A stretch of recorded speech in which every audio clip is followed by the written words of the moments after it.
இந்த செடி பாருங்கள், இதுக்கு முதல்ல வந்துட்டு இந்த மாதிரி இந்த எலுமிச்சம் செடி ஃபுல்லாக கரை ஏறுன்னு கருப்படிச்சு செடியே சாகிற நிலமையில இருந்தது.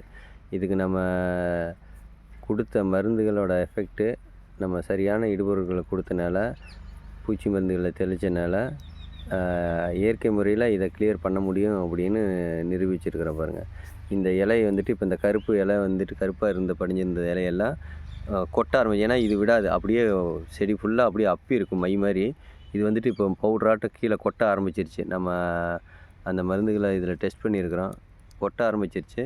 அடுத்து நியூ ஆல்கி அதை கொடுத்ததுக்கப்புறம் அந்த கருப்பாக இருக்கிறது கிளியர் ஆகிடுச்சு. அடுத்து நியூ ஆல்கி கொடுத்தனால அதில் பாருங்கள் துளிர் எப்படி வந்திருக்கு பாருங்கள். துளிர் வந்துட்டு செடியில் வந்துட்டு புது துளிர்கள் எப்படி எடுத்துருக்கு பாருங்கள். இந்த செடி இன்னொரு 1 வாரம் 10 நாளுக்குள்ளே நம்ம பழைய நிலைமைக்கு திருப்பிட முடியும்.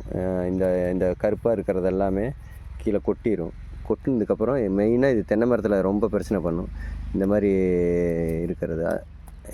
இருக்கிற செடிகளை நம்ம இவ்வளோ கிளியராக கொண்டாந்துருக்கிற பாருங்கள். கண்டிப்பாக இதை வந்துட்டு நம்ம நல்லா எடுத்துகிட்டு வர முடியுங்கிற நம்பிக்கை இருக்குது. எடுத்துகிட்டு வந்துட்டு நான் உங்களுக்கு வீடியோ